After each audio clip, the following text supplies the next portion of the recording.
여러분 안녕하십니까. 법률사무소국토의 김조영 대표 변호사입니다. 24년 동안 보시는 바와 같은 경력을 가지고 오늘 강의 드릴 내용은 재건축 재개발조합이 준공하고 입주하는 그런 단계에서 준공금 입주 첫 번째 시간입니다. 준공에 임박해서가 아니고 준공 6개월 전부터 최소한 미리 조합이 반드시 해야 될 일이 있습니다. 뭘까요? 뭐 공사 잘 되는지 마감 보면 되지 뭐 이렇게 생각하실 수도 있습니다.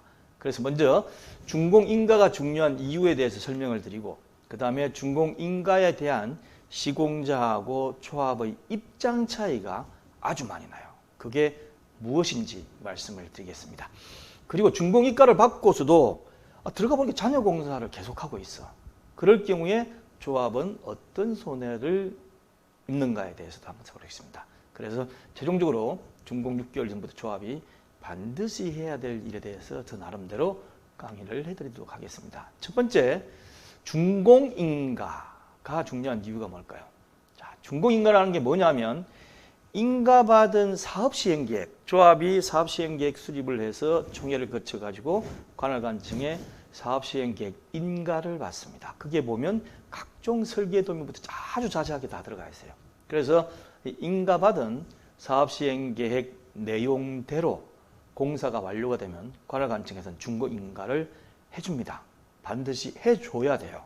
자, 이럴 경우에 보통 준공인가 전에 임시사용승인도 포함해서 준공인가가 받은 걸로 해달라 이래가 계약서를 많이 쓰게 되는데 어쨌든 임시사용승인까지 포함해가지고 이거를 받아야만 이제 입주가 가능하도록 되죠. 자, 그러면 이렇게 준공인가하고 임시사용 승인을 받았을 경우에 이제 입주가 가능한데 이 시점이 시공사 입장으로 보면 지체상금, 그러니까 공사가 36개월 뭐 이렇게 돼 있으면 36개월 이전에 끝나느냐 안 끝나느냐 라는 기준점이 되는 종료일입니다. 그래서 관할관청하고 얘기를 해서 시공사는 어떻게 하든지 정해진 공사기간 내에 이걸 받으려고 해요. 만약에 이걸 못 받게 되면 지체상금이 있기 때문에 굉장히 시공사에서 초조해하고 힘들어하고 와서 매달리기도 하고 그런 상황입니다. 현장 소장을 와가지고 조합장님 저 이거 준공인가 절대 안 나오면 저 뭐가지 날라갑니다. 제발 좀 봐주십시오. 뭐 이런 수도 있을 수 있겠습니다. 자, 그러면 이런 준공인가에 대한 시공자하고 조합이 어느 정도로 차이가 나느냐.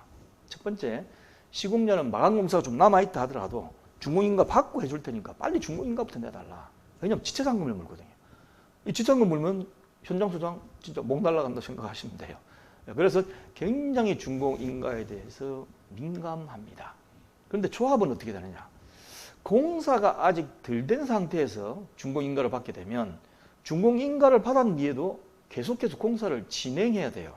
그러다 보니까 아예 입주 시기가 지연이 될 수도 있고 아니면 입주 시기를 이미 통보를 했기 때문에 입주는 시키는데 들어와 보면 막 공사 자재가 남아가지고 밟고 지나가야 되고 건너가야 되고 나와보면 그냥 조경도 엉망으로 돼 있고 뭐 이런 식으로 돼 있는 경우도 있어요. 그래서 조합 입장에서는 반드시 공사가 마감공사, 잔여공사 없이 완전히 종료된 뒤에 준공인가를 받기를 원합니다. 그래서 이 두 가지가 굉장히 민감하다고 생각하시면 돼요. 자, 그러면 만약에 준공인가를 받았어. 뭐 자기들 자신 있게 해가지고 받았든 로비를 해서 받았든 아니면 조합장한테 매달려서 받았어. 그런데 가보니까 잔여공사가 아직 있어요. 그럼 조합은 어떤 손해가 입게 될까요? 만약에 입주하는 시기를 늦출 수밖에 없다면 입주 시기를 늦출 수밖에 없잖아요. 예, 가보니까 이 정도 가지고는 입주를 못 하겠더라. 그래서 입주 시기가 연기될 수가 있는데 이렇게 되면 조합의 사업비 대출, 이주비 대출, 이자 나가는 부분 대신 이자가 증가합니다. 이자가 증가해요. 아주 이건 심각하게 큰 손해를 입을 수가 있습니다. 그리고 준공인가는 미끼 낚였기 때문에 입주 시기가 늦더라도 지체상금은 증가가 안 돼요. 그러니까 시공사는 느긋합니다. 뭐 우리 준공인가 났으니까 그 다음 뭐 조합에서 알아서 하죠. 뭐 들어든지 말든지. 대신 입주해보면 아직까지 공사가 제대로 안 돼 있고 가보면 엉망이고 그러면 조합원들의 불만이 폭증해가지고 그게 누구한테 가죠? 물론 시공사도 가지면 시공사는 기막고 있을 것이고 조합장, 집행부 난리 나는 겁니다.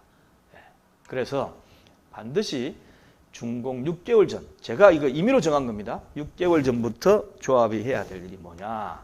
첫 번째, 관할관청에 공문을 발송합니다. 잔여공사가 100% 완료되지 않으면 준공인가, 임시사용 승인인가 다 내주지 마라. 절대 안 된다. 반드시 이걸 지키도록 미리 시공사한테 행정지도를 해달라. 이런 조합 의사를 분명히 얘기를 해야 됩니다. 그리고 시공사에도 공문을 발송해야 돼요.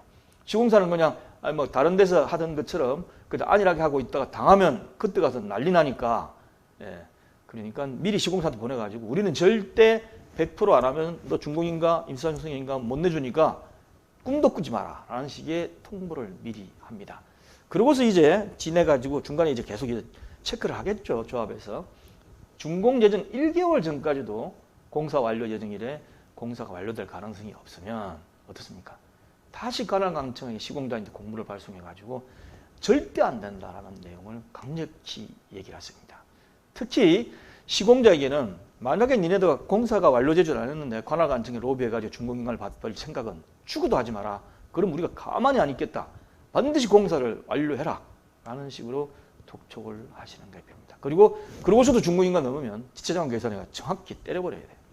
그래야만 시공사들이 사전에 합니다. 저는 준공인가 받고 임시사용 승인인가 받고 임시사용인가 받고 2개월 동안을 더 공사하는 데를 봤습니다. 그럼 지나갈 때마다 스트레스 받아요. 지나갈 때 스트레스 받습니다. 그래서 최소한 조합에서는 안일하게 있지 말고 미리부터 해가지고 시공사한테 이 조합은 우리가 지금까지 다른 데 사업하는 거하고 다르게 잘못하면 큰일 나겠구나. 서둘러! 밑에 이렇게 지시할 수 있도록 해주시기 바랍니다. 자, 제5강좌가 되겠으며 유튜브 보시는 분은 오른쪽 끝에 역할살표 누르시면 많이 있습니다. 그리고 알19 시어촌 캐라도 정리해 놓도록 하겠습니다. 감사합니다.